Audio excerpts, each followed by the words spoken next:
South Africa, had marched on Washington. I had trained the kids who went to Selma in Alabama. I was working at university to help them become more open because they in some of the certain things that they were supposed to do. Hello, Walter. And so, Walter, it was interesting. So I had to switch what I was doing to do South Africa. And so I went in 86 and 87 being one person because that was a different experience. I wrote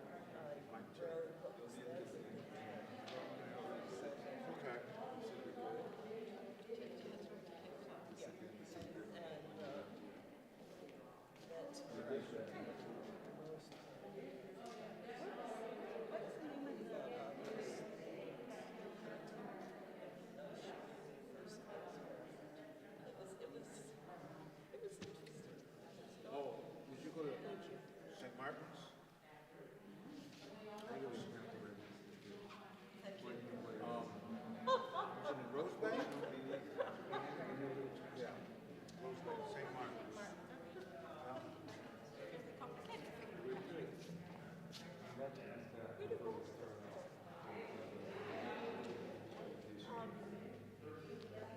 So it's an experience, and then I've thought about it over the years, sort of for civil rights in this country.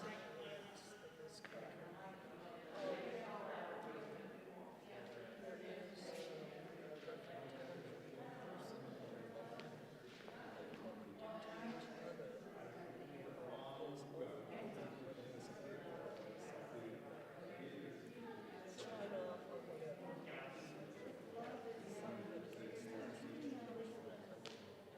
Look at that page. I'm double checking. How did you do on that trip? Why? Just having to do stuff? How old was she?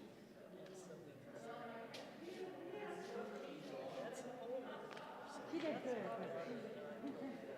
We had our ideas, and she had to face some things. She said, "Huh?" I said,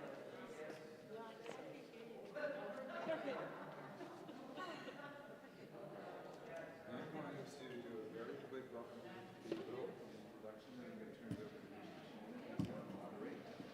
She's going to say something. as best I can. Yes, it's part of it. Stop me when my time's up. Because this is too long. I get it, but I don't know how to make it shorter. I had a sleepless night last night. Oh, no.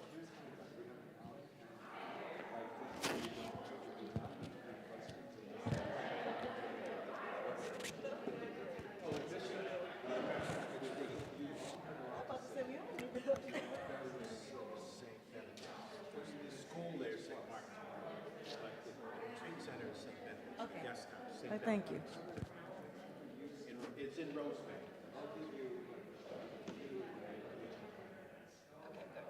and that means what? That means that's not another person. And so I was thinking, I called to US to be wrap it up person. You know, it was so interesting. My friends from Cape Town.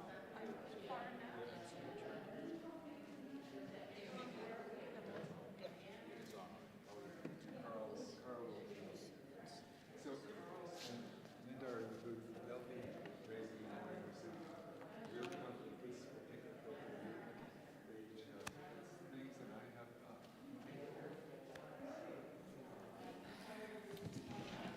So I didn't pay attention to the timing that he said. Oh, So welcome I'm already to on. this. So we had some friends. Welcome to this panel on retired South Africa priest. before His and wife during were apartheid and after apartheid. country. We have 4 illustrious speakers, all of who have had experience there.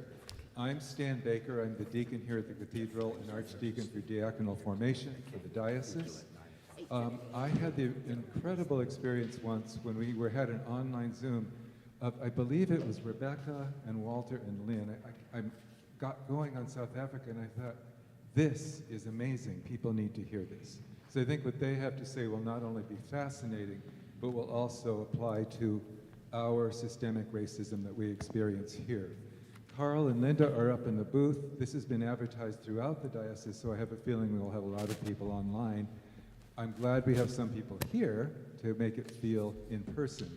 So welcome. We have with us right here Bishop Shannon McBain Brown, Rebecca Shellman Flewelling, the Reverend Lynn Burns, and our canon to the ordinary Walter Brownridge, who are all known to us, and we're delighted to have them here.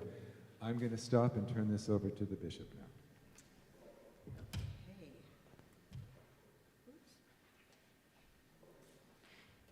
So I'm going to turn it right over, actually, to Lynn. She's one of our newer priests in our diocese, and this is actually, she's not a new priest, but this is my first time meeting her when we showed up for this panel, so it's good to be able to have her here, and she will give us some history, and just go ahead. All right. Well, thank you. Thank you so much. I do have a lot of stuff, and we're going to stop when the time is up, because I just didn't know how to end this earlier, I'm afraid. So I could go on endlessly. I've written it down because that's the only way I'm going to be able to keep it somewhat succinct. I'll try not to speak too fast. If I do, please just hold up your hand or shout out and say slow down.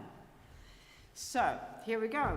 So I was born in South Africa, and one of the first things I learned in our history class was that Jan van Riebeck landed at the Cape of Good Hope, which is Cape Town, in 1652. That's indelibly etched in my brain, and probably all other white South Africans.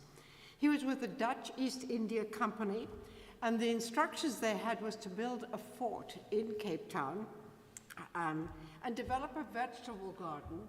And this was for the sailors coming with the Dutch East India Company on their route to the Spice Islands, so that they didn't get scurvy. So that was the main reason they were there. They were joined by other Dutch people, Hollanders, but then the British arrived.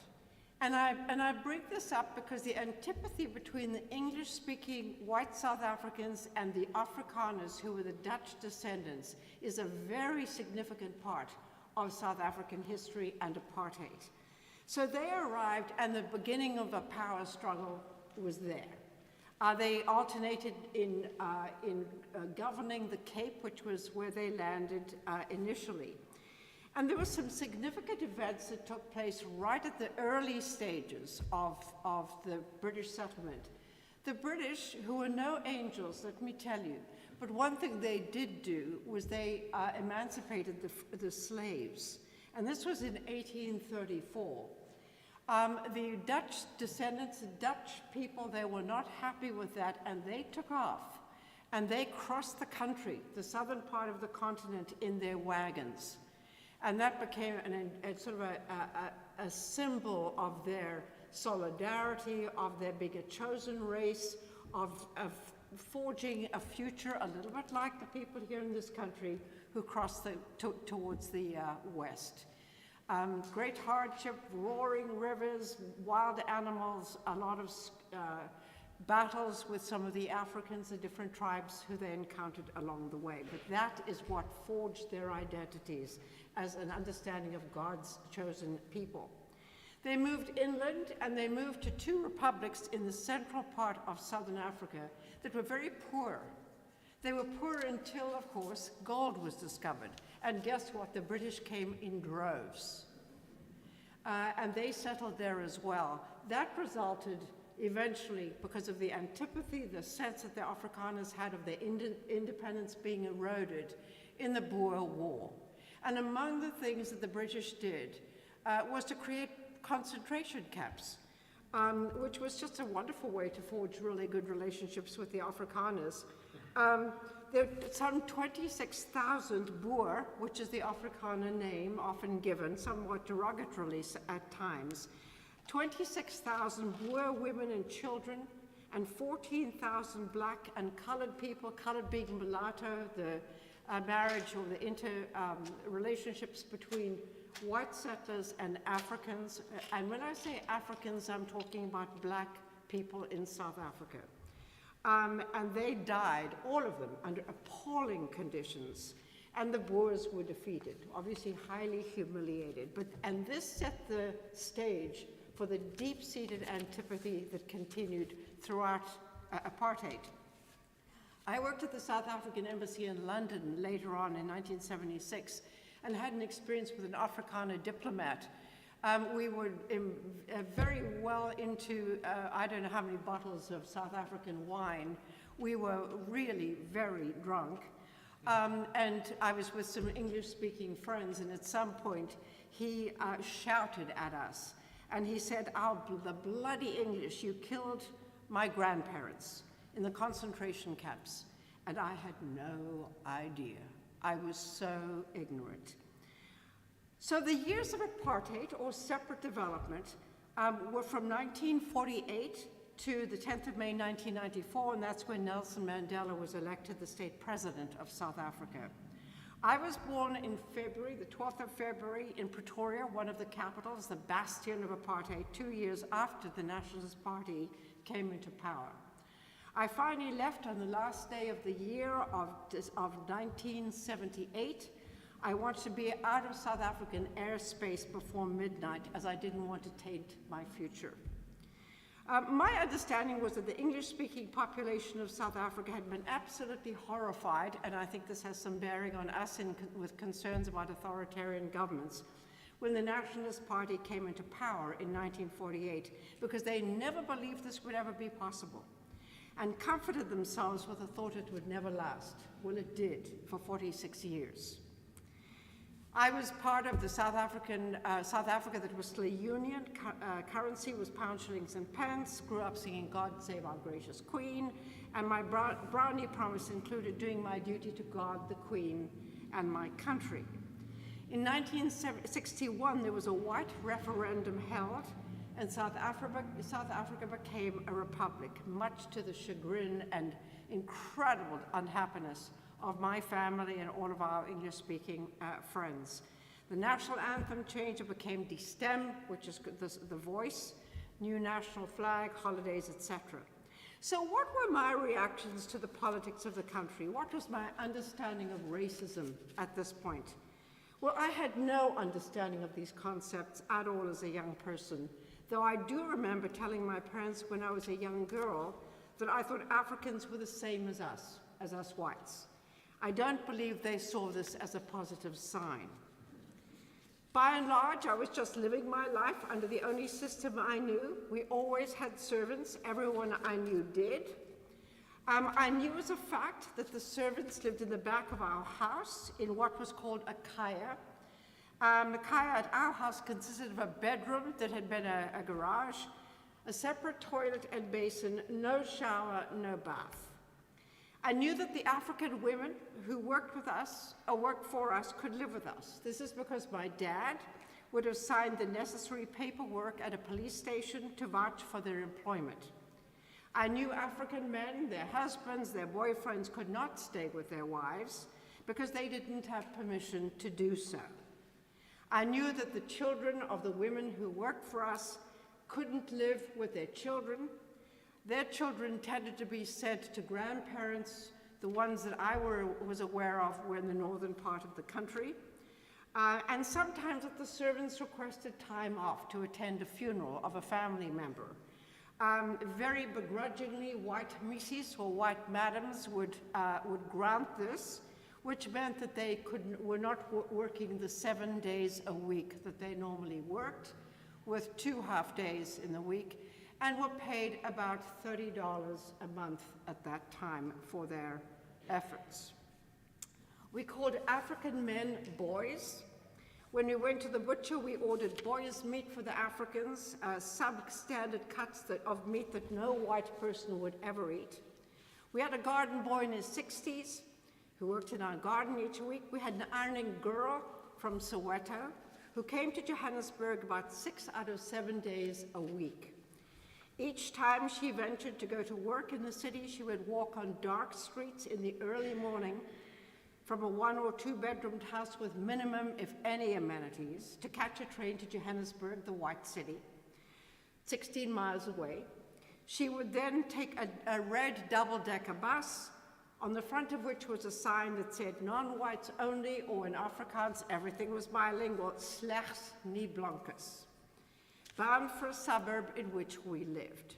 Her bus would let her off a little ways from ours, of course. We couldn't share the same bus stop.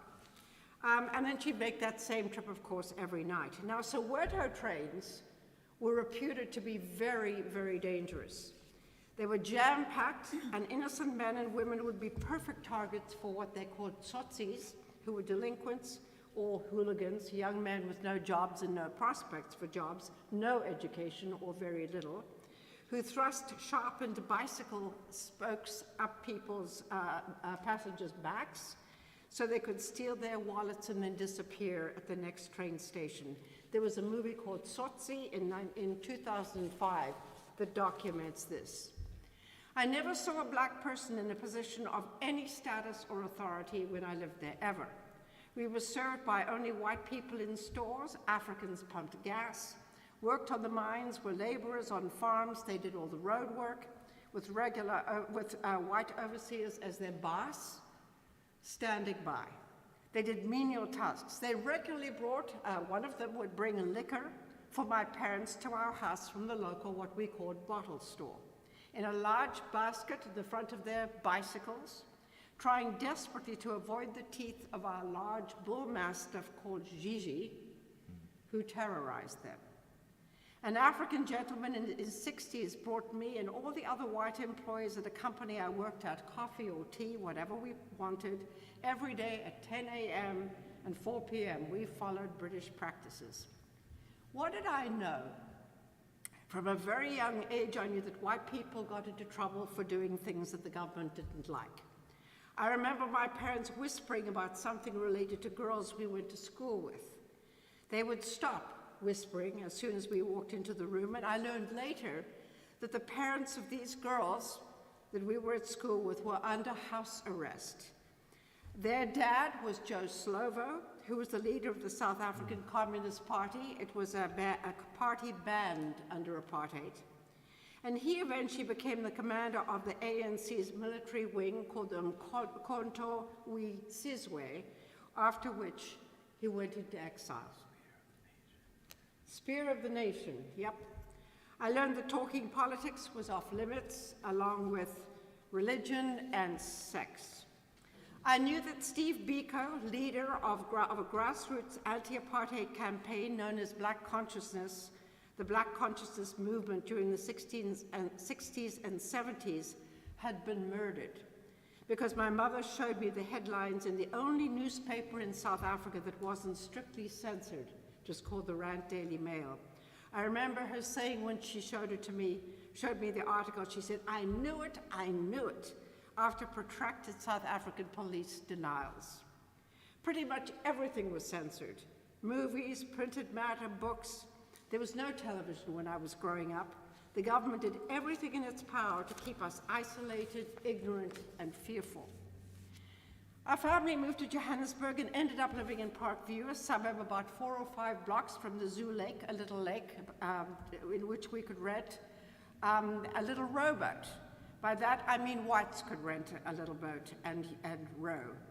No people of color were allowed there, except for a small section on one end where one could see Indian families on a Sunday, women in beautiful saris.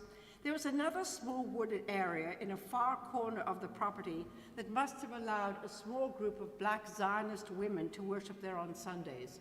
Always remember them, they wore these beautiful blue dresses. I have to say, though, that the racial injustice committed in whatever we did was pretty much lost on me as a child. I never saw the contradiction in the whites-only festival of carols by candlelight each Christmas, literally thousands of white families gathering on the grounds of the Zoo Lake, singing British hymns to worship the Christ child, Prince of Peace, and admiring the pageant while leaving all the black servants at home to clean up after the dinner they had made and served us. I could give you hundreds of examples of what it was like living under apartheid. It took me a while to realize what was really going on, to be able to name it, and gradually to be able to become deeply opposed to the South African regime. Some of my memories during that time, I participated in a protest at the university I attended in Johannesburg. No doubt it was about the latest repugnant racial law passed by the government. Students, myself included, taunted the police by jumping from public sidewalk to the private property of the university. By then, I was aware of the insane hypocrisy of it all. As soon as the protest was over, all I had to do was walk across the road to catch my bus to my parents' home where I was living, to a place that was safe and secure. I drove past the high-rise John Vorster Square building, South African Police Headquarters, daily on my way to work during my last year in South Africa, fully aware that I was seeing the epicenter of torture and murder of black people held in custody. Between 1963 and 1990, 73 black South Africans were killed here, some allegedly by suicide from throwing themselves out of a window on the 10th floor where interrogations were held. It was called the Waarkamer, that's the Afrikaans, it means the truth room. I regularly drove by the men's political prison in downtown Johannesburg. It wasn't until my last visit about 8 years ago, when I actually did a tour of that prison, that I learned what had been going on inside it all those years. Included among the prisoners had been Nelson Mandela, Mahatma Gandhi, and Joe Slovo. I learned during a visit to South Africa in the mid-70s about the students who were shot or still missing after being gunned down and then detained by the South African police during the Soweto riots. Up to 20,000 children had participated in these riots. Between 600 and 700 were killed for burning their schools in protest against Afrikaans being required as the medium of instruction, and having armed personnel standing outside their classroom doors to ensure compliance. The plot of the 1992 movie Sarafina is based on this event. We were so compartmentalized as people, so contained and so seduced by safety, that I only picked up a fraction of what was really going on under apartheid. I learned about apartheid when I was no longer living there. How did it all come to be? It started decades ago, long before the official implementation of apartheid by the Afrikaners. It was started under the British. Some historical facts. In 1910, 4 white-ruled colonies at this point became the Union of South Africa, and immediately they started to coordinate what they called native policies, crafting segregationist legislation that would come to shape the black-white struggle. When blacks saw the segregationist policies developing that barred blacks from becoming members of parliament, a delegation was sent to London to plead the case of the country's black population. It was unsuccessful. It was always unsuccessful. Repressive measures to entrench the white power was soon instituted. The Masters and Servants Act, the reservation of skilled work for whites, pass laws, the native poll tax, and the 1913 Land Act, which reserved 90% of the country for white ownership. This and many other repressive acts set the stage for apartheid. And let's be very clear on this. Although my family and so many white South Africans were so-called progressive, we were utterly entrenched and complicit in the system of racial segregation and repression. When the Nationalists came to the power in 1948, they created a blueprint for enforced segregation or separate development. And what this meant, and this was the whole plan, the classification of the population into African, colored, Indian, and white racial groups, strict racial segregation in the urban areas, restricted African urbanization, and a drastic increasing strength of the security legislation and control. This was the Homeland's policy. Its purpose was to control the increasing movement of black people in the city. Just going to quickly tell you about some of these acts. 1951, Bantu Authorities Act. This was the establishment of these black homelands. The ultimate goal was to remove all black, white South Africans into one of these completely undeveloped homelands. Industries would be created, so they said, on the borders, which meant that the blacks could come and work in these white-based industries and go home to their own, quote, countries at night. The Bantu Education Act in 1953, it was a curriculum that suited, quote, the nature and requirements of the black people. Stated aim was to prevent Africans from receiving an education that would lead them to aspiring to positions they weren't allowed to hold in society. Instead, they were to receive an education designed to provide them with skills to serve their own people in their homelands or to work in laboring jobs under whites. Separate Amenities Act, petty apartheid, all of the stuff around apartheid on buses, post offices, everywhere. The 1967 Terrorism Act allowed for indefinite detention without trial and established BOSS, the hated BOSS, the Bureau of State Security, which was responsible for the internal security of South Africa. It went on and on and on. I woke up slowly and I'm still waking up. I became a medical rep in Cape Town after I got my degree in Johannesburg, and part of my beat was off the beaten track in Cape Town. And that's the first time I got to actually visit black and colored townships. I visited Indian doctors who told me that I didn't have a clue. I was trying to sell muco syrup to these Africans who were in these concrete floored and walled doctors' offices with their coughs and colds. It was damp, there was sand outside in this winter drizzle of Cape Town. It was very dismal.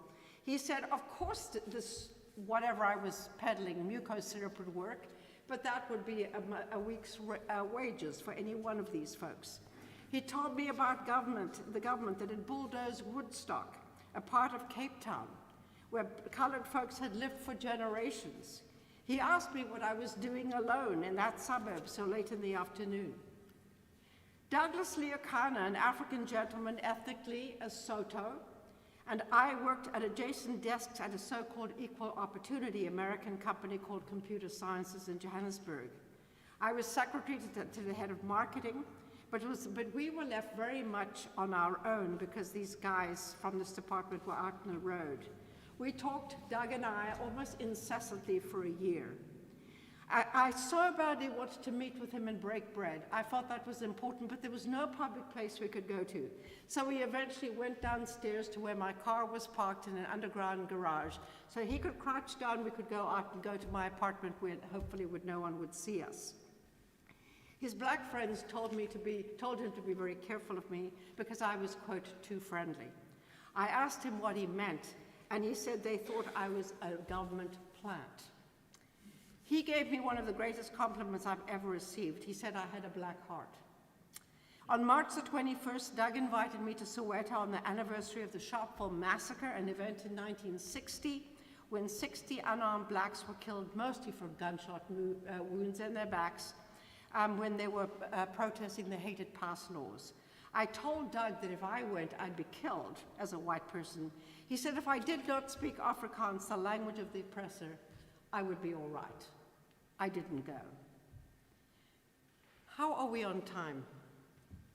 You should about 2 more minutes. 2 more minutes, okay. I got to know Francine. She was an RN, a black RN, looking after my grandmother. I took her home one day because there was a bus boycott. Drove past Alexandra, which is one of the other African townships. Oh, I went there and realized I knew nothing about her because she knew everything about me, didn't speak her language, and never inquired about her life. Later, many years later, I went back on the outskirts of Alexandra and saw the smoke rising. It was from necklacing, which was a term used, and I think it still sometimes happens. A suspected collaborator with the South African police force had publicly been executed, a tie around the neck before being set on fire. Reading, I did a lot of reading, Andre Brink, The Other Side of Silence, books by Nadine Gordimer, fantastic anti-apartheid playwright, Athol Fugart. But I just want to address very quickly how systemic racism I experienced relates to systemic racism and white supremacy we experience in this country. In pretty much, as far as I can tell, every single way. There are enormous similarities, but this will have to wait for another day. Suffice to say, I see two similar and extremely powerful factors promoting the similarities. Religion. The Afrikaners believed in their innate white superiority and their God-given charge to ensure the segregation of different peoples, of course all scripturally justified, and to safeguard God's ordained purposes. Unchanging orders where whites and blacks were ordained by God to hold these different levels for all eternity.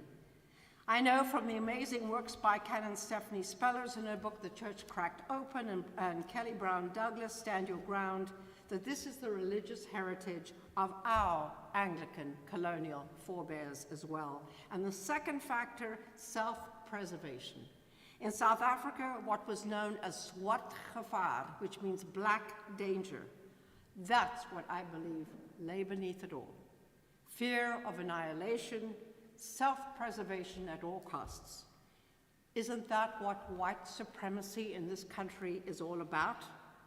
Fear that in this country, the census projecting that in the year 2045, the US will become minority white?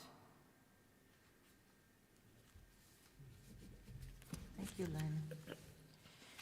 So each of us has had quite different experiences, and so we're going to hear from Rebecca, who traveled there as an academic. Thank you. I would like to begin by saying I had very little knowledge about South Africa. My academic career was helping presidents enforce affirmative action laws, devise policies, hiring practices to increase the number of faculty in universities. At the time, I was working for President Jean Mayer of Tufts, and I want to tell you a little about him. He was daring do, he was French, he was short of stature, but enormous in arrogance, creativity, guts, and kindness. He was an authority on nutrition and hunger and poverty in the third world. He advised Presidents Nixon, Ford, Bush, Clinton. He was ecumenical in who he related to. He told all of them what to do, and they tried to do it. He was 26 years at Harvard School of Public Health and 16 years president of Tufts and then chancellor. In that time, he changed Tufts from a small liberal arts college in Medford, Somerville, basically educating poor white, Irish, or Polish kids who had no money nor abilities to go to the Harvards and Yales of the world. In his time there, he convinced the state of Massachusetts to sell him Grafton State Hospital, which was a mental hospital, for $1. In that, he created the first New England School of Veterinary Medicine. He got federal money for the Human Nutrition Research Center. He would be on a plane, and when he alit the next morning, he would come to senior meetings and say, "I've been thinking." And all of the senior people ducked for cover. It meant that he had found $1 million and had an idea, and all they had to do was find the other millions and make it happen. He had been an emissary to many African countries as they were freeing themselves from dictatorships, and was struck by the reality that the black population was underserved uneducated, and starving. He was also chairman of the New England Board of Higher Education, which was a consortium of New England colleges and universities that met monthly. During his tenure and during the time I was there, students were protesting on issues of divestment. It could have been Saudi Arabia. It could have been Imelda Marcos and her 500 pairs of shoes. But where it settled was the immorality of South Africa. They took over trustee meetings, they took over president's offices, and people at universities were hard-pressed to know how to resolve the issues of divestment. So in the interim, President Meyer said, the one thing we know about is education. So he convinced member colleges of the New England Board of Higher Education to pledge money for bursaries, scholarships to Black South Africans. Sometimes the students raised money, sometimes it came out of the university's coffers. The initial visit in 1986 included 10 people who had never been to South Africa, were as ignorant as I, and we were saved from disaster by Professor John Spencer of Middlebury College, who was professor of history, chair of history, head of one of the most prestigious African studies programs in the country. And he traveled to sub-Saharan Africa frequently. So he tried to shape us into shape in a 22-hour plane ride to South Africa. I have to say that my colleagues, many of my friends, were concerned, I guess is the way to put it, that I was going to South Africa. They had watched me go through the March on Washington. They had watched me train kids for the lunch counters in the South. But South Africa, to everyone, was a very dangerous place.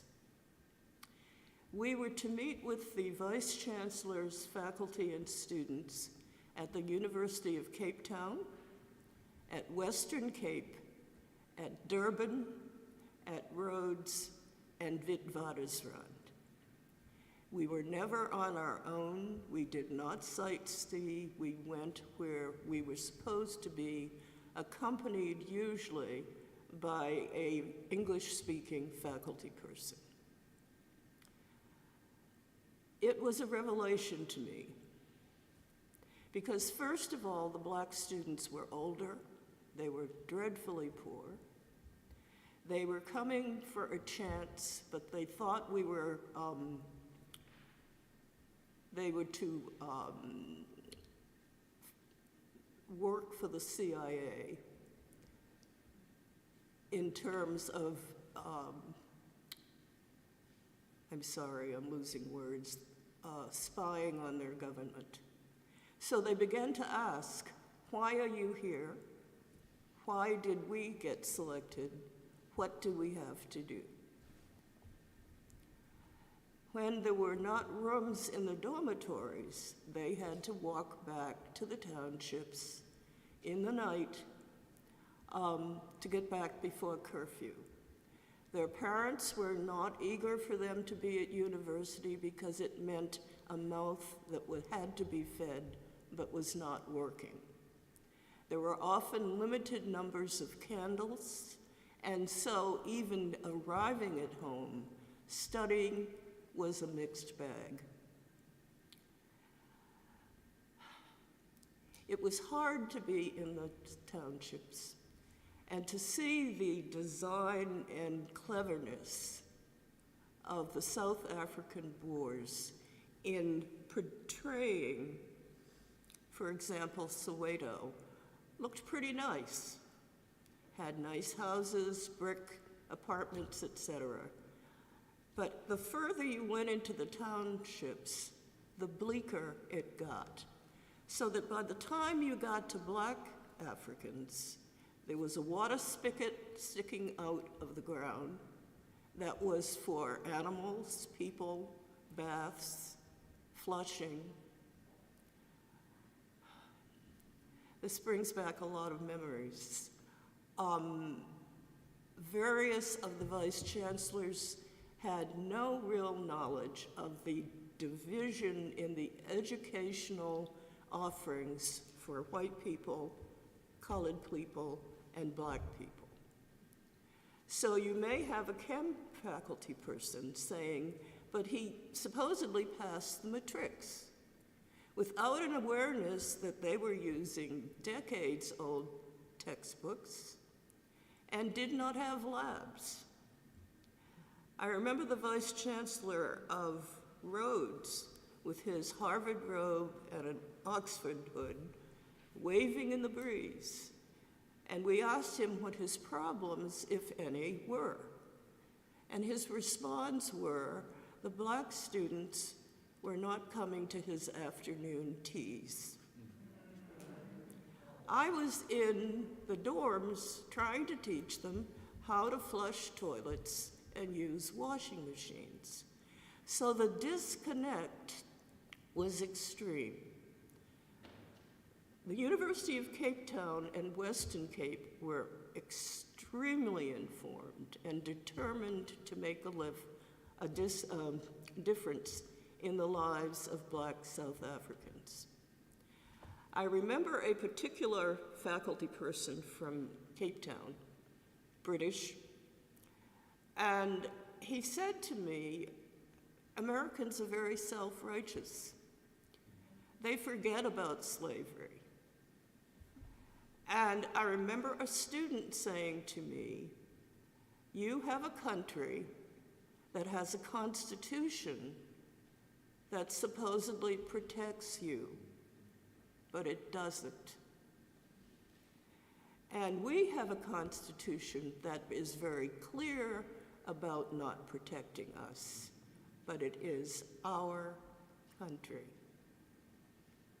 And I thought about that a lot because here we had disenfranchised people in both arenas who were still disenfranchised. One of the fun things that happened one night was that one of the black faculty members took me to a shebeen. And a shebeen is a nightclub in someone's home for black males. Did I know what a shebeen was? No. The door opened and I was faced with all of these black males. If I had known then what I know now of having been alone for 50 years, I might have taken them up on their offers. I did not, much to my disappointment. When I went back to Tufts, having seen and tried to absorb so much, and I went to South Africa in 86, 1987, and then with one person in 1989, and that was a different experience because I met my daughter there, and she had just graduated from college and was teaching for a year at a place called St. Barnabas College, which was a very lovely gated prep school for girls, supported by the Anglican Church and by Episcopal dioceses across our country. She was there about a month, and she called one night and said, oh, Mom, I want to tell you, I'm no longer at St. Barnabas. And I said, where are you? And she said, I didn't come all the way to South Africa to be in yet another preppy heaven. So I have left St. Barnabas's, and I'm in the townships, and I'm sleeping in a barracks with 40 students. There was little I could say because she was there, and I was back in Massachusetts. But when I went back to Tufts, I was to address the Tufts faculty. And I entitled my talk, "What Are You Willing to Die For?" Because, typical American fashion, I said to English-speaking faculty, "How can you support apartheid? Why haven't you done something?" The response was, "What are you willing to die for? Have you gone into your kitchen at night to get a drink of water, looked out the window, and seen the army standing, pointing guns at your house? Have you protested with black students and seen the breast of one of your white colleagues severed from her body with a whip?" Two black faculty members who were wardens, housemasters, at one of the dorms in Durban talked about being waked up in the middle of the night by the army with guns and told to turn over the students who that day had protested. And the alternative was that they would shoot his wife. He turned in the students. They knew they were going to be turned in. They knew he had no other recourse. The next morning, he went down to breakfast with the remaining students. There was a disconnect about the level of inhumanity and curfews. You could go into a township and you would see a Casper, which is a police vehicle, an army vehicle that the sides went down. And you would see 18-year-old white young men sitting 4 across, back to back, with guns pointed out. Sometimes the roadblocks were up, sometimes they were down. You never knew when, you never knew where.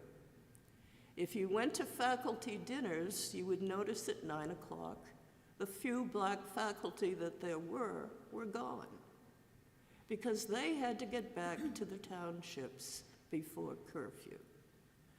I remember passing in one of the townships a kettle with a fire, and there were little kids playing around it.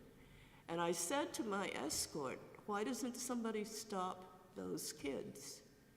And he said, "Because it doesn't matter. If the Caspers come down and somebody is feeling feisty, they can pop them off just like you shoot bottle caps." I did not want to believe it, but it was a reality that they were living with. I thought a lot about ignorance and self-righteousness, and the faculty in the United States sitting in their tweed jackets with a pipe and a fire and tea or brandy, casting aspersions about people who lived a very different reality. The last year I was there, I had very different experiences because I was not protected. I wanted to see my daughter. And I remember I rode the train from Cape Town to Johannesburg. It's called the Blue Train. It's very different now. It used to just be overnight, if I remember correctly, and now it's 3 or 4 days, and it's like the Orient Express. It's like being on a luxury liner, and you have your own compartment with bathroom and, nice furnishings, and you have formal meals in the dining room, 4 to a table. And 2 things struck me. If I were in the passageway, one side of the trains are these huge windows, and you can see the countryside. But it was interesting to me that of the Afrikaners who saw me with my colleague, commented to each other that how lovely she was, that she had brought her auntie with her and was giving her a special treat. In the dining room, we sat 4 at a table, me, my colleague, a Danish medical student who was returning home, and a South African woman who had on enough gold to take care of our national debt. She was lovely. We had a wonderful conversation in which she wanted to reassure me that what the press was saying about South Africa was false. Sort of reminds me of our last 5 years. And she proceeded to tell me how much her auntie loved her. And she wished I could come home with her and meet the auntie and see how loving everybody was. And I must confess, you know, I'm very irreverent. I wanted to stand up and sing Camptown Races, doo-dah, doo-dah, because there was no way I was going to do it. At some of the hotels, I was asked why I did not swim in the ocean, in which there were huge signs posted that it was for whites only. And my rejoinder was, my bathing suit is not the American flag, and when you kill me and then turn me over, it's going to be too late. I don't know if I will ever be comfortable casting aspersions about anybody, because every race has good guys and bad guys, and it seems to transcend country, color, gender. I've thought a lot about how you carry beliefs and ethics in academic settings in which religion and rule of law and ethical moral principles are not acknowledged as a driver to make change. I've learned a lot. I'm still uncomfortable. I am very aware of how privileged I am. My daughter talked about being American and the privilege that it gave her in South Africa, but that she was Black first. And so that's what I can tell you very briefly about South Africa. It was a turbulent time. We met Nadine Gordimer, we met Mampela Rampelli, who was banished to her township. And I wish I could have seen the countryside, but I didn't get to. Thank you. So my time in South Africa, I'm going to start my timer. It was very different because we were there as a family just for vacation, even though we felt like it was sort of a strange thing. My dad, this was in 2007, and my dad was there as a facilitator for a Lilly program for sustaining pastoral excellence. And so we arrived the last day of their time together. It was either 2 days, but anyhow, so we were in Rosenbank, a suburb of Johannesburg, at St. Benedict's Anglican Retreat Center. And so they were hearing from Albert Nolan, who is known for talking, people ask him, what did you do when you were in South Africa? Or what are you doing about all of these things? He says, well, I do theology. And they wanted this white man to say something more, and he says, well, no, that's what I do. They wanted him to, be, I don't know, a different sort of activism, but he pointed out that the South African government was doing theology and the ways that they approached the Bible and had furthered white supremacist ideals. So we, at the end of that time, I remember we had great dinner with the other people who were in that program and had, it was an exploration of food. And our daughter, Annalise, was only 4 years old, and she remains a picky eater.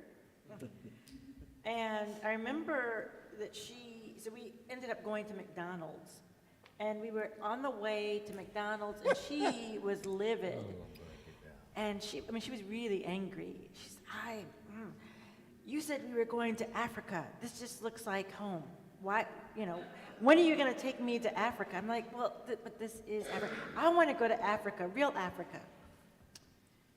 Well, she did get to see many things, and so, but it was a mixture being there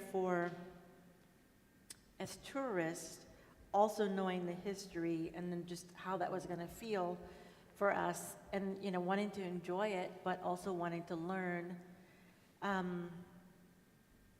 more than just what I knew from the distance.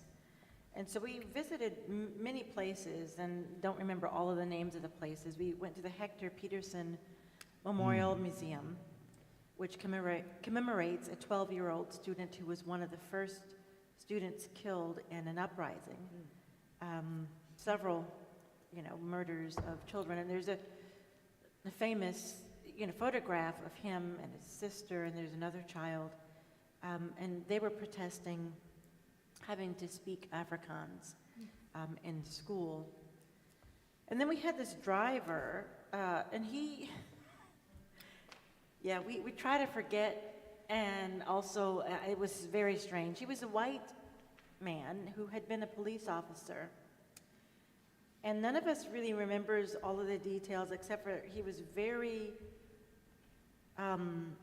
he wasn't troubled, but he was just like, I don't understand. He says, I just don't understand. How can a white man be married to a black woman? And Phil said, just like this, we're married and we have a child, and just like that. But it was just, he couldn't understand it. But he also made a point of trying to make us feel comfortable. And there were moments when I thought, what are we doing driving around South Africa with this man that was a white police officer? He retired and started his own business where he was working with other groups that would bring children together. I don't remember all the details of it, but he said there was a certain point where he felt uncomfortable being a police officer and being forced to reinforce certain laws and to do things. But he still, he was struggling with it. And I just remember him, I just thought, wow, are we gonna be okay? Because my dad has blocked all of this out. Because he was sort of like going through therapy with all the things that he was talking with my dad about, and we decided we're sitting in the back. We don't need to be part of that. And he, on the way so he took us from Johannesburg to where we went for safari. And on the way there, he wanted to stop and take us to this place. He bought us refreshments, and there was some South African thing that he wanted us to see. So we did, and it was nice, but we were very happy to leave him once we got to safari. And we stayed on this reserve. It was a private reserve, but then they were close to Kruger National Park, and we went out a couple of times. And we chose not to stay in the place where you sleep outside. And animals they could come and go from that area, but where we were was fairly protected. But we went out at night, and I tell you the praying that I did, because the cars were uncovered. We were on these Jeeps, and so there was a man sitting on the front of a Jeep with a rifle on his lap, and then Annalise was sitting. She was supposed to be sitting, but she kept standing up. I'm like, oh my God, we're gonna die. And my mother started to fall asleep, and then it was really dark. And then I heard these sounds that I still have never heard anything like it or felt anything like it, because it was a physical experience, because the lion on one side of the car started to roar or make this sound, and it just sort of felt like our innards were rubbing together. And then another one on the other side, so we were between them, and they were hunting growled back. And I just thought, okay, oh, Jesus, if we can just get out of this, I will never do anything this dumb ever again. Ever again. And the next day we went out on safari, but not at night. And the thing that people go on safari, they want to see the big five, which are Cape buffalo, leopards, elephants, lions, and rhinoceros. And we saw all of them. And the interesting thing about Cape buffalo is that they will hunt you. And they work together to get, if somebody is in their way or disturbs them, they are very cunning and they will come and get you. So I've done that and will never ever do that again. Ever. There was a driver, then we had another driver, and they had a family business, and they had tours, and so they took us, and this is a black family, so they took us to many places. We went to Bishop Tutu's, no, not to Bishop Tutu's residence. We saw it, but we didn't go there. We did go to Nelson Mandela's home, and then we also went to this place, it's a township called Kailisha. I'm not sure that, Kailisha. Cape Town. And so it's well, anyway. The thing about that was, so we've been to Guatemala before because Phil was born there and he has family there. And, poverty there is different than in the United States. And where I was serving was actually the poorest zip code of Michigan. And so it was, I didn't even know how to describe driving in this vehicle. And as far as the eye could see, there were shacks, like corrugated metal and cardboard and whatever, and this is where people lived. And it just was, it seemed like it went on forever. I mean, as far as we could see on both sides, in front and in back. And finally, as we were driving, they pointed out some places where, people would go and stay that were not exactly home. They were hostels, but they would stay there, and men and women, families would be separated, and they'd go and stay there so that they could be closer to whatever work they had. And then they also took us to, I don't even know exactly where it was, but it was all part of Cape Town or Kailisha. And so we went into someone's home, which I really felt uncomfortable about, but this was part of their tour, and I just thought, we don't want to be in someone's home. It felt very strange. And it was, just this sort of normal apartment home. But there was another place we were taken to, and it was a hostel that had been used for multiple families. And so it was a very small, maybe like, I want to say 9 by 7 room. And the beds were cement. And so there was nothing, so it was like a ledge of cement, and multiple families would stay in these places. And I just, there was nobody there. There was a common room where they would eat, and then there was a kitchen with a sort of like a hot plate. There was no refrigeration. I don't remember the water source, if there was one. But the smell of it, and Annalise was just, she was 4, and she says, "Why does it smell?" And, I'm trying to get her to stop talking, stop saying, So I just said, well, it's because people were forced to live in, like they aren't human. So trying to explain this to, our 4-year-old was hard. There was also, we were able to look out at, although that was not there, the place where we could see Robben Island in one of the stops that we made, and there were ferries that would take you there, but they weren't available to us at that point. We went to a place called District 6 Museum, and we learned about forced, how they forced people into townships, and it was part of the Bantu Act. And and I remember the floor, there were these it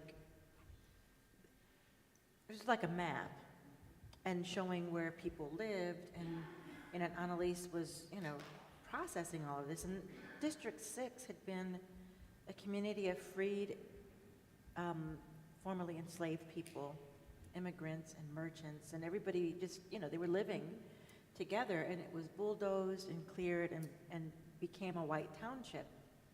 And so I remember Annalise, just asking, she said, so wait a minute. So you're black, and if we were here then I would be colored, and Daddy's white, so we wouldn't be able to live together. God. She said, where would I go? Who would take care of me? I just, I didn't know what to tell her.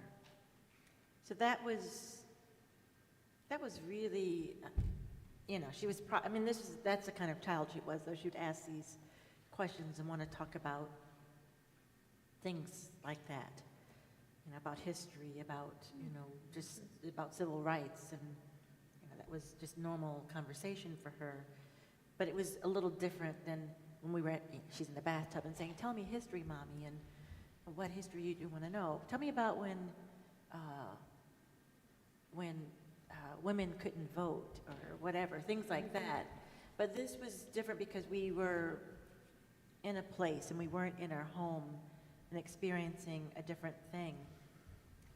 So, we did have to sort of balance some of that because she was 4. So we went to this place called Seven Nations, what was it? No, it was, what's the name of it? Wait a minute, I just found it.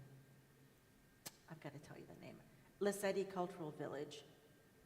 And there was, so it was a park or I don't want to say amusement place, but a place where you could go, and there were several different tribes that were represented there, and they would tell you about the different tribes, what their homes were like, and tell you the greetings, and something about the food and their dress. And so that was something that a child could enjoy better than some of this heavy conversation that we were mostly dealing with. And then also, let's see. So then in Cape Town, we had a great time. We also went to Cape of Good Hope, where the Indian and Atlantic Ocean meet, and we saw penguins and baboons, and I did all kinds of research and explained to my family, okay, so when there are baboons, they tell you go inside, don't try to engage with them, stay away from them. But what does my dad do? He's walking along, and Annalise says, oh, Pop, I want to go with you. I said, no, get away from the baboons. Let's go inside. And it was following us. I had to scoop her up and run, and I just said, you're on your own, to my dad. So there were those things that were enjoyable. And I went for a massage at one of the places, and so the lady's massaging, and she's asking me, so what do you do for your work? And I said, well, I'm a priest. She says, oh, really? She says, I know a priest. And I said, oh, really? She says, yes, his name is Walter Brownridge. She's my manicurist. Yeah, and I said, okay, wow. I mean, what a surprise to have that happen. But Walter tends to show up in places.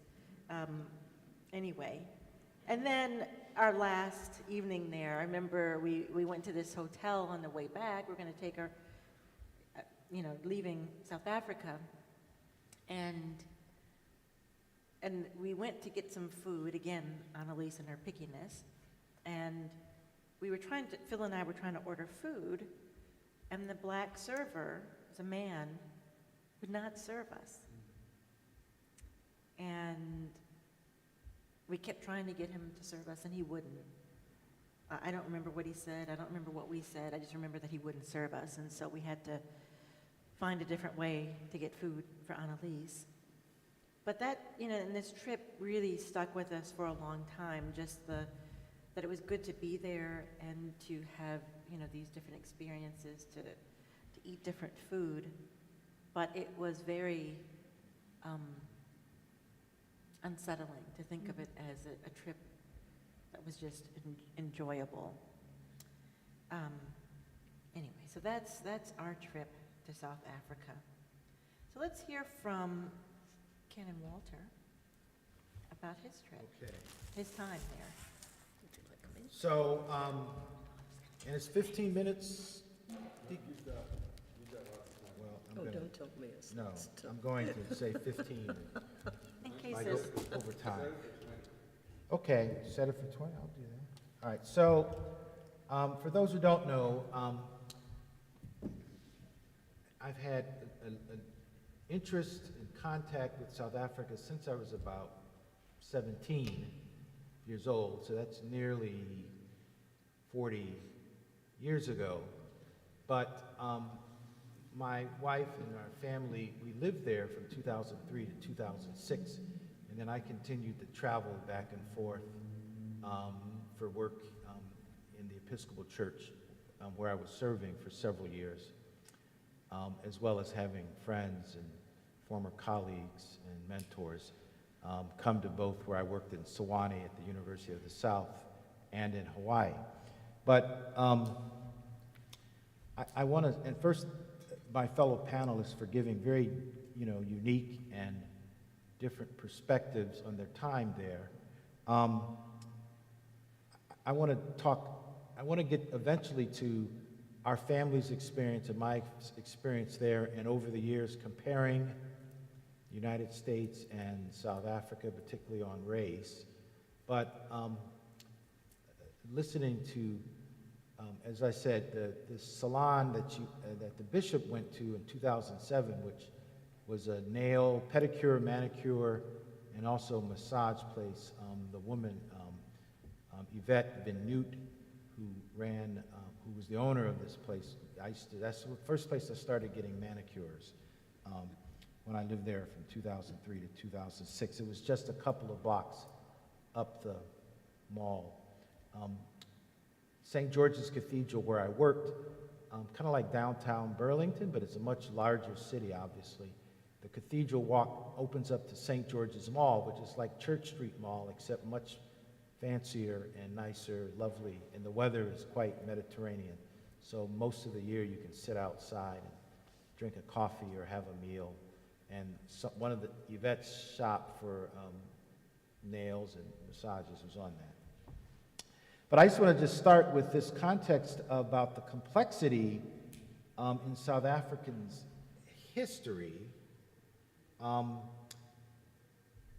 Lynn talked about 1652, Jan van Riebeeck, Dutch explorer, right? So this is my first Sunday in South Africa working there, which was after I had visited before, but my first Sunday I was working there. My boss, the dean of St. George's Cathedral, said, you and Tina and the boys will come over to lunch at the deanery, his house. Rowan, who was a gay man, single, and had been a monk, he had essentially formed kind of a community of a couple of other young men who stayed in the house where he was, and because he didn't have a spouse or a partner. And on Sundays, often he would host, he had 8 brothers and sisters. And they were the best meals I've ever eaten in my life to this day. Rowan is of now blessed memory. I deeply grieve his death. But one of his sisters, the youngest Debbie, who was the real great cook, we still stay in touch. But his family, which was a colored family, and I'm going to talk more about that, was quite unique. Each of them, they were all grown and they had children. Everyone else had been married and had children, grandchildren. And I remember one of Rowan's brothers-in-law, A.B., who had worked at a bank. So he's one of the people that somewhat integrated sort of corporate work, and it was a little bit cantankerous and somewhat conservative. And the first thing that I learned on that day was about, during apartheid, we were not white enough, and now the ANC, we're not black enough. And he said this, quote, "Yes, we all learned in school that Jan van Riebeck came to these shores in 1652. And 9 months later, my first ancestor was born." That's what he talked about. This is a context of, first, when you have racial separation, whether it's in the antebellum South or in South Africa or anywhere else, there will be a great deal of miscegenation, which is often unconsensual, if you know what I'm trying to say here. And colored population, actually is even more complex, because when we say colored, Americans, and particularly even African Americans, think, well, I'm black. 99% of the time, if you go to South Africa, they says, can you prove that you are 100% black African? If you cannot say that. They would say, I was considered colored. But my wife, who was of Irish, German, and Lebanese extraction, would also have been considered colored. The term colored could run the gamut from someone who has olive skin and looks, or even fair skin, we used to say in the Midwest, red bone, to someone even the bishop's complexion. My dear friend Richard, who's a priest who works in Sewanee now, is darker than the bishop, and yet he is from a colored family. You can more likely tell it from their surname, perhaps, but it's really about their family lineage. Like Annalise's lovely question about mommy and daddy and where she would be. The government could probably say, Phil, you, grown in Guatemala? Maybe you had some kind of something in your background. And he is so white. But one of the other interesting things about this, people during apartheid, it ended only after apartheid ended, it was called the racial classification law. And so there was this subject that always happened. There's statistics. Lynn could talk about. You could, if you were, let's say, a Bantu, which is black African or Bantu, coming from the fact that sub-Saharan Africa, the peoples, and this is the thing about South Africa. South Africa was this place of a lot of migration. Europeans from, the Afrikaners were a mix of Dutch, German, and French Huguenot, Protestant. But then the British came. But then the Bantu, the black Africans who you might think of, their ancestry probably 500, 1,000 years before, were from Central Africa and Western Africa, and they migrated into the region. There are indigenous people in South Africa who are known as San or Khoisan or Hottentot. Very small numbers are still there. And so when they say colored is one that is a mix of either some kind of indigenous African or Bantu, indigenous South African, European, but also the enslaved came from, when Lynn said the Spice Islands, those are the Dutch East Indies, Indonesia, Malaysia. And one reason why the food is so wonderful in Cape Town is that it's a lot of Malay food with great spices. So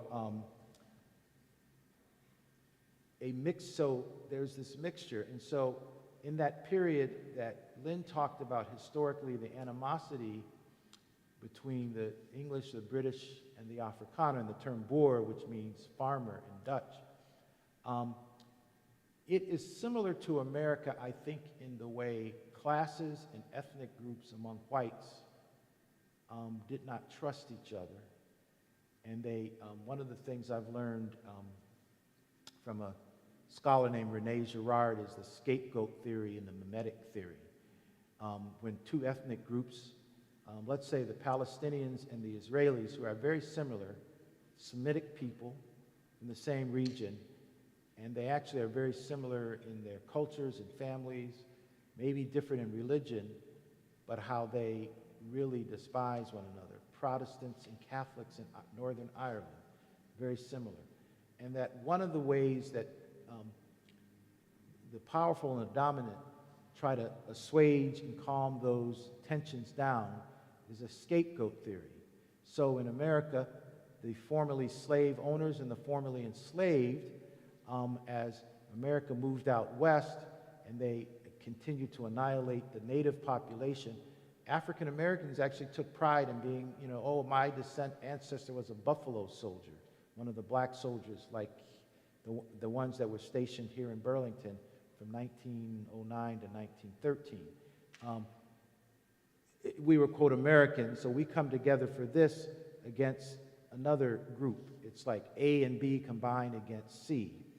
And for many, many decades, South Africa, between this period of first Dutch colonialism and then British colonialism, was this, you know, love-hate relationship where they were always dealing with, as Lynn said, the Swart Gevaar, the black danger. And by black danger, they meant not only Bantu, but colored, and then the Indians from the Indian subcontinent that they brought in as an indentured servitude class, a sort of middle class to be managers on plantations and in government offices and so on. So, so the last thing I should say about colors is this idea that they're really, you know, in Cape Town, because there are like 9 different types of colors, and I can't explain them all to you in this time allowed. But in Western Cape Town, their first language is Afrikaans, even though the young people themselves in that uprising in 1976, in June 16th, it happened all over the country. The most famous was in Soweto. They all protested, which was that the medium of language was going to be Afrikaans as opposed to English. But when the Afrikaners resented, as Lynn said, when the British, because the British Empire wanted to end the slave trade, when they ended it in South Africa, and it took 4 years, there was a 4-year period with the idea that the formerly enslaved would need to learn a trade so that once they were completely free, they could support themselves. And yes, the Afrikaners went east and north, and it was just like the American Wild West, you know, our pioneer ancestors. And they were called the Voortrek, the Great Trek, Voortrekker. There's a monument still there in Pretoria. And in December 16th, for many years, they commemorated a battle. It was against the Zulu, called the Battle of Blood River, I think. And there was the vow, and it's like the Bible. The leader of these Afrikaners knew they were going to be outnumbered 3-1, 4-1 from the Zulus, and they were going to face a battle. And praised the God that if God would save them from these quote-unquote savages, we will build a monument to you, God, and we will be your faithful people like Moses and the Israelites getting out of Egypt. And they did win that battle, and for years that was a national holiday. When the free and new South Africa came into power, they changed a lot of those holidays, and December 16th is now called Reconciliation Day. And it actually is the day in the Diocese of Cape Town where ordinations take place on December 16th at the Cathedral.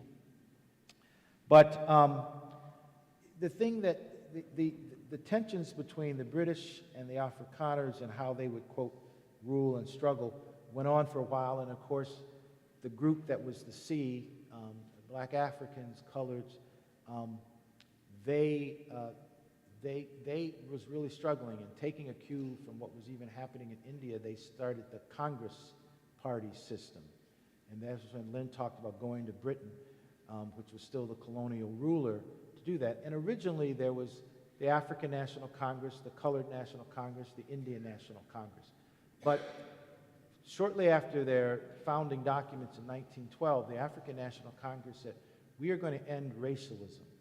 So to be a member of the African National Congress, the ANC, which is the political party in control now, you can be white, such as like Ruth's friends, our parents, Joe Slovo and his wife Ruth First, were communists, and many of the people in the ANC were members of the South African Communist Party. But colored, many of Nelson Mandela's closest and most loyal people, and the ones who went within the prison were of Indian or colored extraction. One of his close friends, Walter Sisulu, who has a Xhosa name, but he had a white mother and a Xhosa father. They, it didn't matter what race you were. If you were committed to non-racialism, to a social democracy that was for the benefit of all people. But 1912 to 1948 were still tough years for the ANC. And then they got worse in 1948. And I say this for those who are old enough to remember this about American history.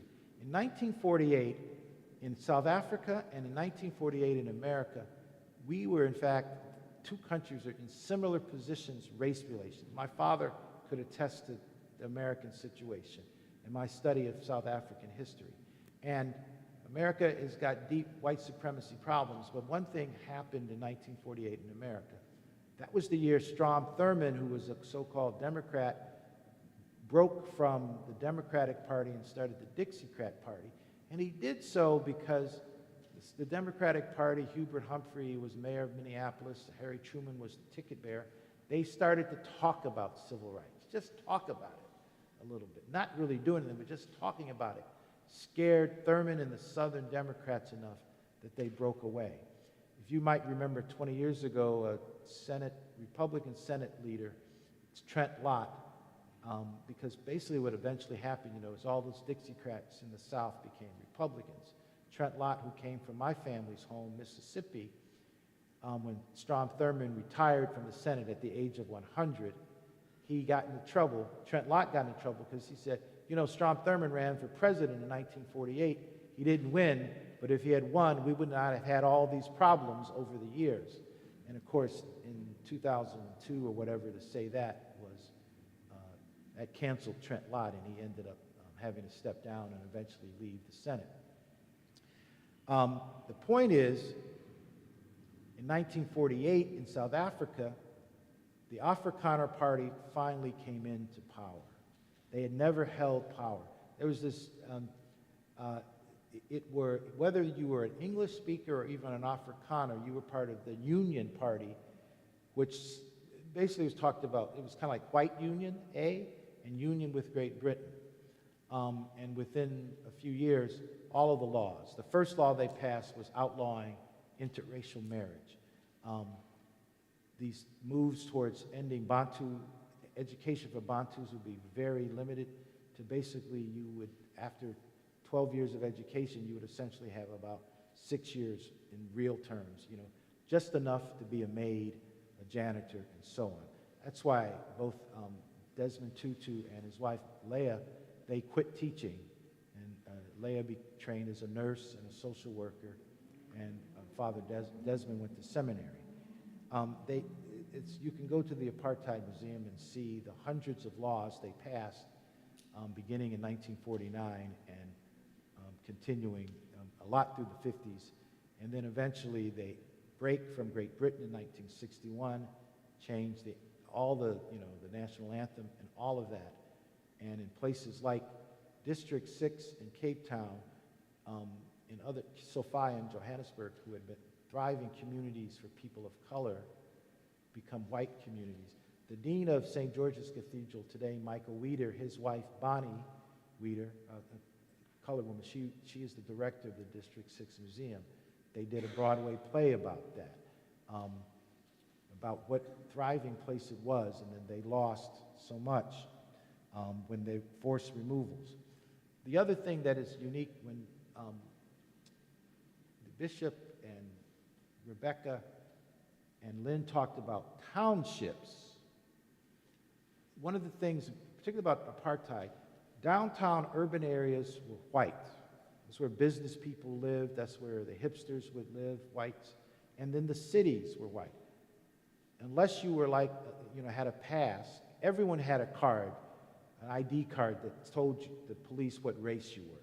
Even if you looked white, because you could be kind of, very fair colored, you would have to have that card. And so if you were in a place that you didn't belong, you would be arrested. But if you were living in, a white person's home as the maid or gardener, that was where it was. And so the folks, whether it's around Cape Town Johannesburg or Durban or these other cities, the townships are on the outskirts. Soweto is not a town. Soweto is about 30 towns. It stands for Southwestern Townships because they're southwest of Johannesburg.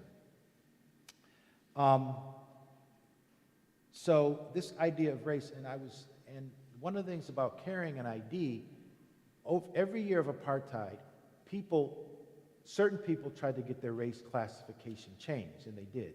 So you had people who, if you could say, oh, I treat him as a colored person, or their hair is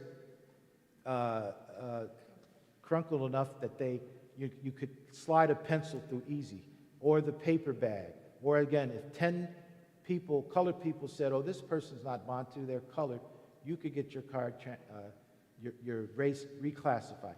If you were colored and you wanted to be white, if you were either light enough and 10 white people said, oh, I treat this person as white, they would do that. You would not be surprised to know that in all those years of apartheid, from 1949 until 1994, there was never a white person who wanted to go the other way in that situation. I'm going to just skip a bit ahead. My own personal, I think I heard of South Africa the first time in high school when I was a tennis player. I still play tennis a lot. I was a high school, college player. And there was a guy who was my first and personal great hero, Arthur Ashe. And he talked about, he was a brilliant man as well as a great athlete, and he talked about apartheid as well as civil rights in America. And he spoke out publicly, no matter the risk to his career he would take. And he went to South Africa 3 times to play tennis tournaments, which was difficult in the beginning to even get there. So I began to devour everything from that point on, watching news, McNeil, Larry Lewis Hour from the 70s and 80s in college about what was happening in South Africa. After college, I served in the military as a Marine, talked to my fellow lieutenants about, I don't think I would go to fight for white America if white America is trying to defend South Africa. And when I was separated from service and got married and we were living in San Diego, I first got a master's in international relations, and my thesis was on the role of the church in apartheid South Africa. And I was, had grown up as a Methodist boy and had been taught by Lutherans, and then met these people called the Jesuits, and they were these brilliant priests who also marched with Dr. King and cared about justice, and I became a Roman Catholic. But when I got to graduate school and I became acquainted not only with the Dutch Reformed Church and their position on apartheid, and some of those who dissented, like Beyers Naudé, Roman Catholic Archbishop Dennis Hurley, and of course, then he was not yet Archbishop, but Bishop Desmond Tutu, it began to filter into my mind, who are these Anglicans? And then I learned later, oh, they are actually, because unlike some folks, I'm an Episcopalian, I'm an Anglican. When I lived and worked in South Africa, no one would know what the blank is an Episcopalian. I was an Anglican priest, and I still say that to this day. And so it was really South Africa and Desmond Tutu and others who brought me into this church and into this communion. Because like my mother and other folks, my mother is a Methodist, basically Episcopalians that she would have known who were black were kind of snooty people.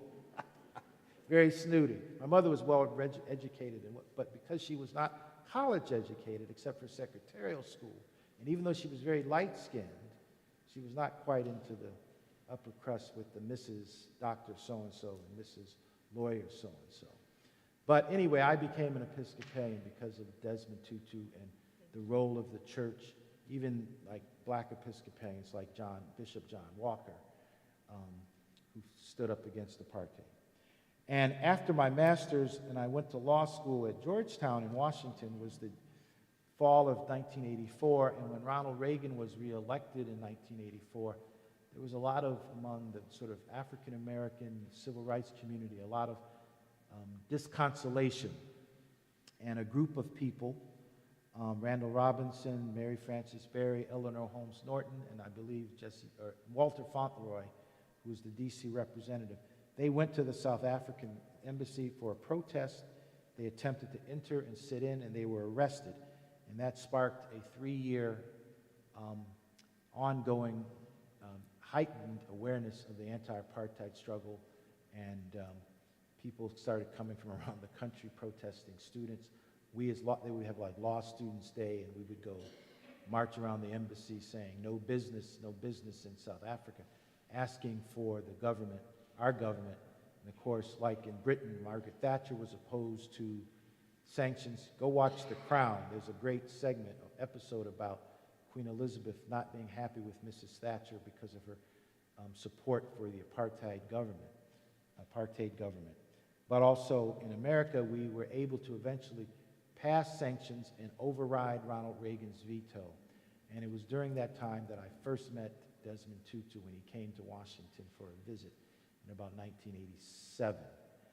And when I got to seminary, my family briefly got to see him when he was getting cancer treatment in general seminary, but I still never thought that I would end up living and working in South Africa and working with him, but we were able to do that from 2003 to 2006.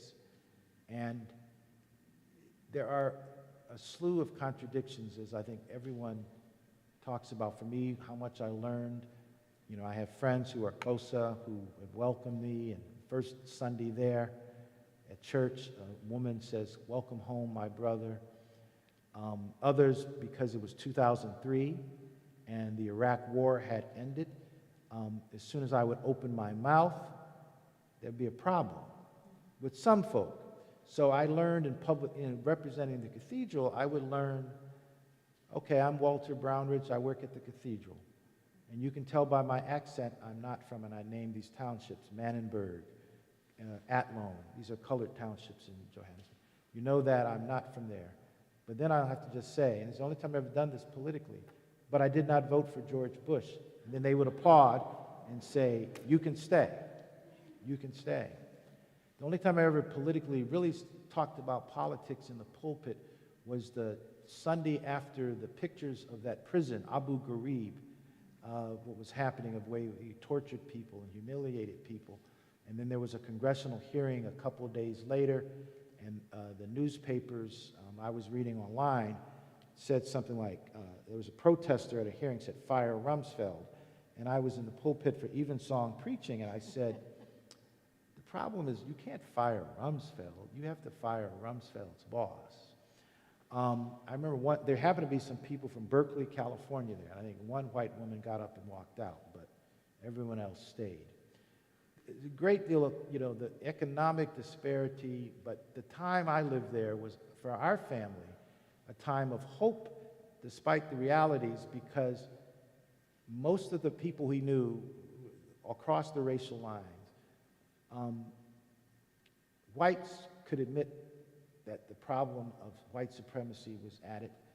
They may have had relatives who had fled earlier to Australia or to Texas, who were fearful of the Swart Gavar, but they were really, and that's not what Lynn was doing, and others left because they couldn't take it if they were white, and some of them couldn't take it because they would be killed as well. But they admitted that, and people who were not white saw this as an opportunity, and of first trying to build a middle class among black and colored communities, but also for South Africa to try to be a beacon because of what the Truth and Reconciliation Commission did. The problems were, of course, there was a book that came out during that time called Talk Left and Walk Right, and it was really about, in those days of the first decade of this century, the Washington Consensus, that, you know, the white government in South Africa racked up huge debts, mostly for military things, to keep those Caspers and everything going in the streets. And it cost them in a lot of ways, including, like in Vietnam, a lot of these white men who served in the military have had PTSD for the decades, you know, suicides among white men because of this. Friends of mine who've lost children. And I met one white woman who said her first husband was a soldier. He just basically had a breakdown from this. He couldn't even drive through a particular neighborhood because of the smells. They ended up getting divorced. His life went off the rails. And then her second husband was colored. and was actually a police officer in the new South Africa. But South African government ran up those debts. It would not have blamed, no one, I think, should have blamed the ANC government if they said, these are not our debts. These were debts accumulated to persecute us. But the Washington consensus, even NATO, the European consensus of the banks, no, you got to pay these debts, or else we won't trust you. We won't trust you for development. So when people want to criticize, oh, how come there's still poverty here and all of this? It's the world's responsibility because they never have truly allowed South Africa to be free. Any program that they would develop to build housing, to turn up health care, was always constrained by the fiscal reality that they would have had to pay debts. And they actually have paid them off for the most part. This is a very important piece of the complexity of that nation. And so there's a picture on this book, Talk Left but Walk Right, was of the then President Thabo Mbeki, who's the successor to Mandela, walking with George Bush, that, you know, they would be comrades, former Communist Party people, but having to keep the banks, the IMF and the World Bank happy. And people like Rampella, who was a parishioner at the Cathedral, she eventually became, I think, a vice president of the World Bank. And so that's one of those complexities. The last thing I will just say, and then I'll be quiet, is that, you know, and this is about my children. As I said, they were, you know, by anything, as interracial family, quote, colored. And they, for 2 years, attended St. George's Grammar School, which was the Anglican school, and then their last year, the American International School, as a way of getting them sort of ready to go back to America. And most of their classmates in Cape Town were, quote, colored. Many of them were Muslim. And there were great relationships, and even though they complained when they first moved there, they have thanked me 20 times over the time. But one of the things that I think most impacted both of them in their choice of careers and their perspective is that when we lived there, and we lived in a nice, decent neighborhood near the Cathedral, number 7 Sir George Grey, our friends who were visiting this morning used to live in that house several years before we did. But going from my office to the church or vice versa or anywhere, we would always see these kids, Tutsis, these little street kids. Tutsi won the Oscar for Best International Film in '05. These little kids, I'd stop to get gas and get a little pie sandwich, and or if I'm walking out to church, I knew their names. They would always ask me for money. Sadly, it was to get glue, to sniff, huffing. You know, they were addicted, and they were street kids because their home lives were even worse. And so when you have a child the same age as these kids, it hits you, and it would hit particularly my younger son, to see boys his age out there on the street like that. It's all the time. So the world's inequalities, which are in America, but also in places like South Africa, it gave them a sense of gratitude for what they had that I just remember this, and it's about gratitude, but respect. I just remember before Tina and I moved to South Africa and with the boys in August of 2003, we had a pre-visit where I interviewed, and I was with a group of people, and we were in Klerksdorp, which is outside of Johannesburg, and we were at the home of a parish senior warden and his wife and young children. And our kids were then, so 2003, they would have been 12 and 7. And the two little boy and a little girl, and they were not 12 yet. All these adults are around eating a little food and having drinks, and without any adult telling them what to do, the two children got up and cleared everything for the adults. And my wife and I looked at it and said, we're coming here to live so our kids can learn how not to be spoiled, selfish, little American children. And that's one of the things I think as Americans we have to remember. We ate the bee's knees on everything in the world. America is, as Dr. King would say, a great country in many ways, but it has many flaws. And one of our struggles is even about how we treat each other humanely. I'll stop there. I want to thank all four of you for very powerful, stimulating, thoughtful conversation. So thank you.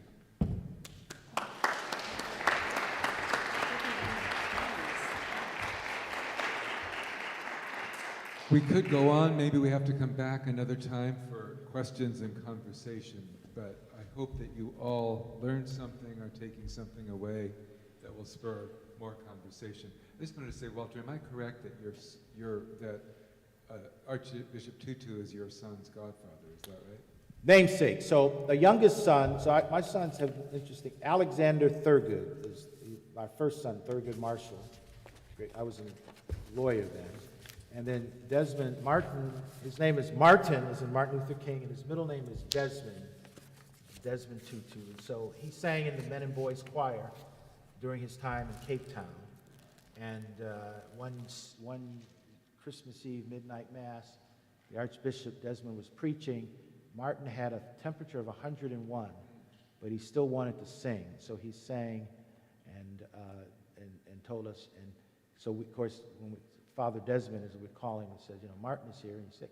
So until he died, every time we would email, communicate, he visited us in Sewanee and twice in Hawaii, would always say, how's my namesake doing? So not godfather, but namesake. Quite interesting. Thank you. I just needed to hear you to say that to people. Thank you again, all of you, and thank you. And thank you, people up there online. Thank you, guys up there.